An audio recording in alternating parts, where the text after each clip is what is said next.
ओम शांति।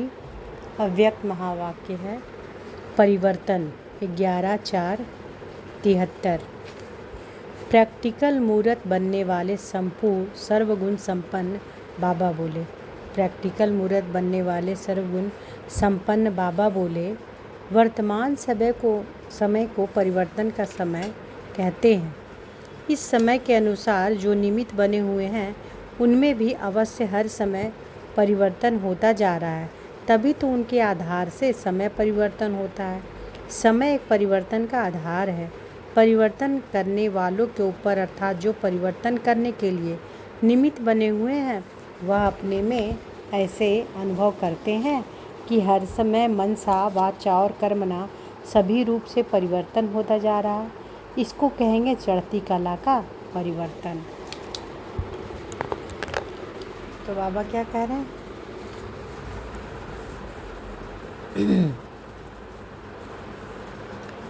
कि हर समय परिवर्तन होता जा रहा है, तभी तो उनके आधार से समय परिवर्तन होता है। समय एक परिवर्तन का आधार है। परिवर्तन करने वालों के ऊपर अर्थात जो परिवर्तन करने के लिए निमित्त बने हुए हैं वह अपने में ऐसे अनुभव करते हैं कि हर समय मनसा वाचा और कर्मणा सभी रूप में परिवर्तन होता जा रहा है। इसको कहेंगे चढ़ती कला का परिवर्तन। परिवर्तन तो द्वापर में भी होता है, परंतु वह है गिरती कला का परिवर्तन। अभी संगम पर है चढ़ती कला का परिवर्तन। तो जब समय अनुसार ही भी चढ़ती कला का परिवर्तन है, तो जो निमित्त आधार मूर्तियां हैं उनमें भी अवश्य ऐसे ही परिवर्तन है। ऐसे अनुभव करते हो कि परिवर्तन होता जा रहा है। परिवर्तन की स्पीड कभी चेक की है? बाबा पूछते हैं, परिवर्तन की स्पीड कभी चेक की है? परिवर्तन तो एक सप्ताह में होता है, एक दिन में और एक घंटे में भी होता है। हाँ, टोटल कहेंगे परिवर्तन हो रहा है, लेकिन अभी के समय प्रमाण परिवर्तन की स्टेज क्या होनी चाहिए वह अनुभव करती हो? बाबा कहते हैं जो मुख्य निमित्त बने हुए महावीर हैं, यदि उनकी किसी भी बात में परिवर्तन लाने में समय लगता है तो फाइनल परिवर्तन में भी अवश्य समय लगेगा। निमित्त बने हुए महावीर जो हैं वह मानो समय की घड़ी। निमित्त बने हुए महावीर जो हैं वह है मानो समय की घड़ी। जैसे घड़ी समय स्पष्ट दिखाती है, इसी प्रकार महावीर जो बनते हैं निमित्त बने हुए हैं वह भी घड़ी हैं। तो घड़ी के समय नज़दीक दिखाई पड़ता है या दूर? स्वयं घड़ी हो और स्वयं ही साक्षी हो, समय को चेक करने वाली हो, तो परिवर्तन की प्रगति फास्ट है। फाइनल परिवर्तन जिससे सृष्टि को भी फाइनल परिवर्तन हो। अभी तो थोड़ा थोड़ा परिवर्तन होता है, तो सृष्टि की हालातों में भी थोड़ा थोड़ा परिवर्तन है, लेकिन फाइनल संपूर्ण परिवर्तन की निशानी क्या है जिससे समझे कि यह परिवर्तन की संपूर्ण स्टेज है। अभी की परिवर्तन की स्टेज संपूर्ण परिवर्तन की निशानी। वर्ष गिनती करते करते अब बाकी समय क्या रहा है? परिवर्तन ऐसा हो जो सभी के मुख से निकले कि इनमें तो पूरा ही परिवर्तन आ गया। अपने परिवर्तन की बात पूछते हैं, सदा काल के लिए नेचुरल रूप में दिखाई दे।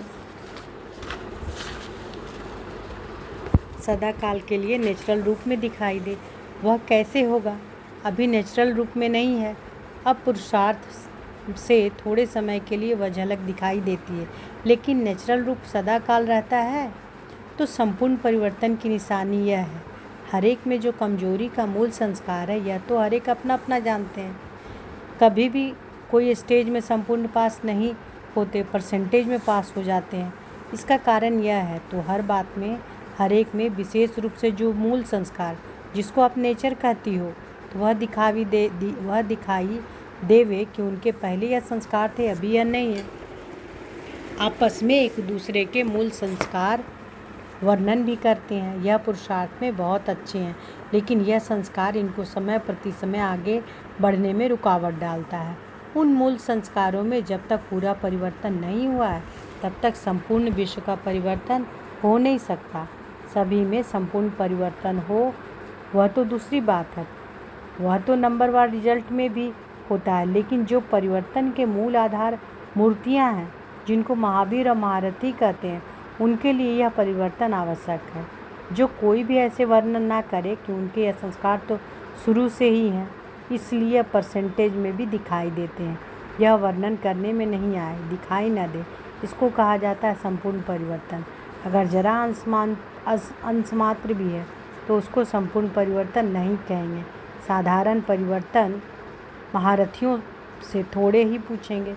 जो विश्व परिवर्तन के निमित्त बने हुए हैं उनकी परिवर्तन की स्टेज भी औरों से ऊंची होगी। तो यह चेकिंग होनी चाहिए, रात दिन का अंतर दिखाई दे। इस पर ही लकी स्टार्स का गायन है। ज्ञान सूर्य ज्ञान चंद्रमा तो अपने स्टेज पर है, लेकिन संपूर्ण परिवर्तन में लकी स्टार्स का नाम बाला है। वर्तमान समय साकार रूप में फॉलो तो सभी आप लोगों को करते हैं ना। बुद्धि योग से शक्ति सेना, बुद्धि योग से श्रेष्ठ कर्म को फॉलो करना, वह तो माता पिता निमित्त है, लेकिन साकार रूप में अब किसी को फॉलो करेंगे जो निमित्त हैं। तो परिवर्तन का ऐसा उदाहरण बनो। वर्ष में 1-2 बारी भी ऐसा संगठन हो जाए। हर समय के संगठन में अपनी चढ़ती कला का परिवर्तन है। जैसे जो वर्ष बीत चुका उसमें स्नेह संपर्क सहयोग, इसमें चढ़ती कला का परिवर्तन है। अभी संपूर्ण स्टेज प्रत्यक्ष रूप में दिखाई दे। इस वर्ष में यह परिवर्तन विशेष रूप में होना आवश्यक है। अब धीरे धीरे प्रत्यक्षता के लिए जानबूझकर बम लगाने शुरू किए हैं ना। जब धर्म युद्ध की स्टेज पर आना है, आप लोग एक बात में ही हार खिला सकते हो कि धर्म और धारणा उन लोगों का प्रैक्टिकल नहीं है और परमात्मा ज्ञान का प्रूफ आपका प्रैक्टिकल लाइफ है। एक तरफ धर्म युद्ध की स्टेज, दूसरी तरफ प्रैक्टिकल धारणा मुहूर्त की स्टेज। अगर इन दोनों को साथ ना होगा तो आप लोगों की चैलेंज है प्रैक्टिकल लाइफ की, वह प्रत्यक्ष रूप में दिखाई नहीं देगी। तो बाबा क्या कह रहे हैं कि उन लोगों का प्रैक्टिकल नहीं है ना, और परमात्म ज्ञान का प्रूफ आपका प्रैक्टिकल लाइफ है। एक तरफ धर्म युद्ध की स्टेज, दूसरी तरफ प्रैक्टिकल धारणा मुहूर्त की स्टेज। अगर इन दोनों का साथ ना होगा तो आप लोगों की चैलेंज है प्रैक्टिकल लाइफ की, वह प्रत्यक्ष रूप में दिखाई नहीं देंगी। जैसे जैसे आगे आते जाते हो वैसे इस बात पर भी अटेंशन देना है।